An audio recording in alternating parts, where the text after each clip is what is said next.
তো আজ তোমাদের আমি শেয়ার করছি আমাদের পিকনিকের মেনু। প্রথমে ছিল পনির প্যাসেঞ্জা, তার সাথে ছিল সস, তারপর ছিল গরম গরম ভাত, তার সাথে ভেজ ডাল।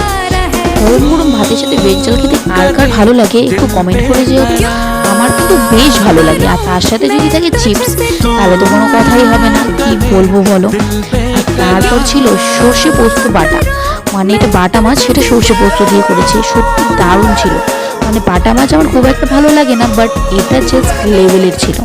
আর তারপর আজকে শো স্টপার চলে এসছে, দেখো কি পোলাওটা লেগে গেছে, বাট ভালো ছিল, খারাপ লাগছিল না।